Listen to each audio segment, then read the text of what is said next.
Hey everybody, welcome back to the first war of the season. We're in season 25, and holy did that off season go by super quickly. Here we are in the madness of the season now. I'm fighting for the Alliance X-Men, and we're matched up against Summoners of Anarchy. They're a top AQ Alliance with high prestige, so pretty sure they're going to be loaded with a bunch of rank 3s on defense, so it should be a pretty good challenge for us. We have 4 fights this war. We're starting off on path 4.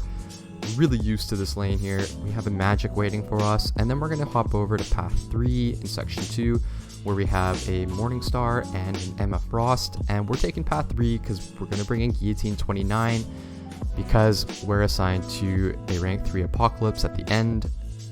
A little bit nervous. This is a pretty new fight for me. I've never done this one in Alliance War, but I'm super excited. And this is who we're bringing in. Like I just mentioned, we're bringing in Guillotine 2099. She's a rank 3, sig level 200 for me. And she's there to take on 2 fights. She's going to take on the Morningstar in path 2 to ramp up. And then she's going to chip away at the Apocalypse boss waiting for us at the end. We're bringing in Human Torch. He's rank 3 as well. He's there to take on that Emma Frost. And then we're bringing in Guardian for the block proficiency synergy. And you're going to see in the first fight here on node 10 with Steady Build Up Fury, he's actually going to take this magic. I could use Torch, but I wasn't too sure about the limbo damage, and I know that Guardian has 80% because he's at max sig, so this should be a pretty safe fight. I'm just going to play it safe. There's no need to take any risks, and here's the first fight of the season. Both of her specials are super easy to dodge, so I'm not really worried about that. This is just a good opportunity for me to get my timing down, get back into war rhythm since off season. I'm pretty sure everybody takes it fairly casual, maybe testing a few matchups here and there, but the difference in pressure and whatnot is it's not even close. So it's always an interesting experience kind of kicking off a new season just to shake off all that rust. As you can see, I'm not really taking any limbo damage between the willpower healing from long distance relationship and the energy resistance.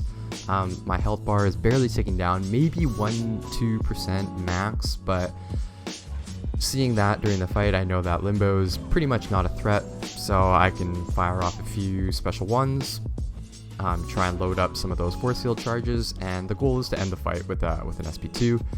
And the only thing I have to watch out for is to time that special 2 right, so she's not in the middle of limbo where she heals it all back. But you can see I'm popping back to a full yellow bar just from healing from the long distance relationship weaknesses, and I'm gonna finish this fight with an SP2 and she just melts. So always good to get that first fight out of the way. Got 3 more left.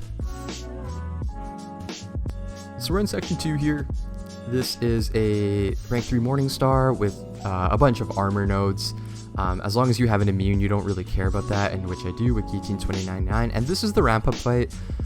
I need to finish this fight with an SP3, so I have that soul going into the Apocalypse at the end. So this should be a straightforward fight.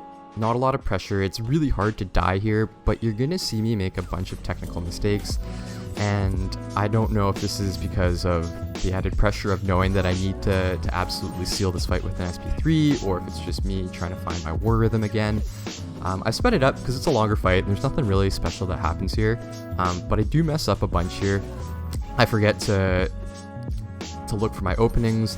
I'm accidentally parrying when I'm wanting to dex instead, and then I'm pretty sure I miss looking at the stun timer, because normally I should, on the first couple parries, take a look and see if they're running limber and whatnot, and that'll set me up for the rhythm of the fight, and I don't do that here. So it takes me a little bit to kind of get into the most comfortable rhythm of the fight. As you see, I took a few hits there, but I was able to parry heavy at the start of the fight to build up a few combo shields, so no worries here. And at this point, I'm just gonna bait her SP1 as much as I can. I'm not super comfortable dexing out of the SP2. I know I can do it, but I'd rather not do that more, especially when I know that I need to finish this fight with an SP3 to have that soul for the boss. But I'm able to get to my SP3. She's at 5% health, so We're able to lock in that soul. I'm not happy about how this fight went. I made too many slip-ups, and so I really need to bear down here. Third fight, we have a Emma Frost on node 42. Super straightforward with Human Torch. She's not immune to Nova Flames, so I'm going to activate my pre-fight ability. I don't need Torch for any other fight here.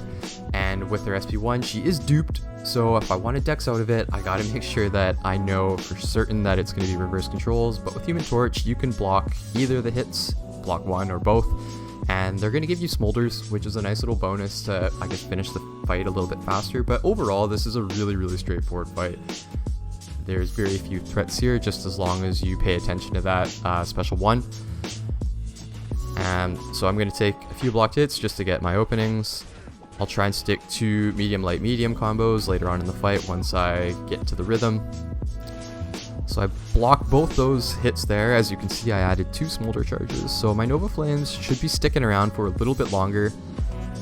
I'm not too worried about getting my temperature up to 20 because I have that pre-fight, and we're 30 seconds in. We're pretty much halfway through the fight. I'm going to start dexing that second hit of her SB1. No actual reason, I'm just more comfortable. Makes me feel like I'm more in the rhythm of the fight, and then it's just 3-hit combos from here. Rinse and repeat.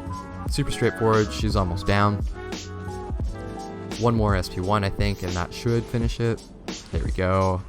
And she's down. One more fight to go. The big bad boss.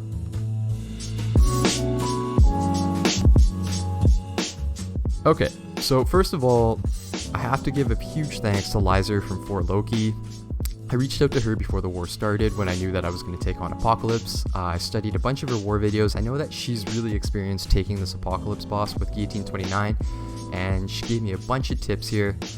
So this is the way that we're going to approach the fight. We're going to pull block bait heavies, that's our openings. We're going to bait his SP2 just so we can dex after the 3 projectiles.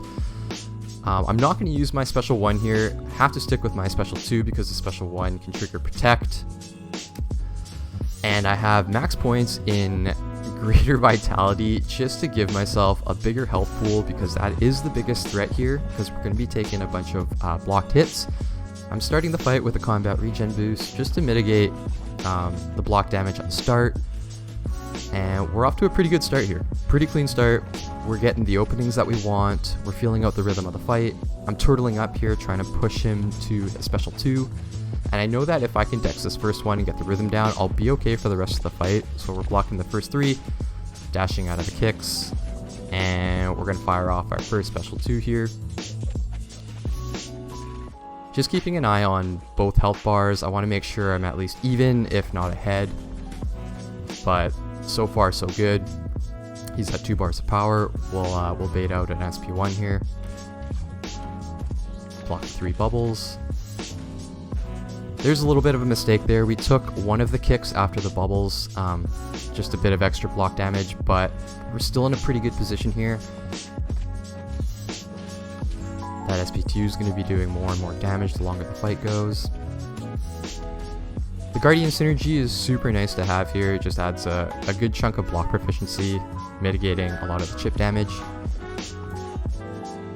Another SP2. There's another mistake. I take another hit on the block, but that's okay. We're able to dex out after the 3 bubbles, and things are looking good. We are just past halfway of our health bar, and he has just under 30% left. We'll bait out another SP2, and at this point, I'm really confident here. I know that this fight is pretty much done. All I have to do is not get hit. We'll bait out another SP2, and that should finish the fight. Good job dexing there. There's a really good clean dex out of the kicks there. One more opening should finish it here. And that's a pretty good clean fight there according to game plan. We ended that fight with just over 30% health. We still had the regen available to us if we had dipped down, but always good to end the war, especially the first war of the season, with a really clean boss fight. Once again, a big thank you to Lizer for taking the time out of her day to pass along some tips. It absolutely helped, and there's the first war in the books. Oh, the goal this season is to maintain that Plat 1 spot that we got from last season. Really good to get this first one out of the way and get through cleanly. Hopefully most of that rust is shaken off. But thanks for taking the time out of the day to check this out, and we'll catch you next time.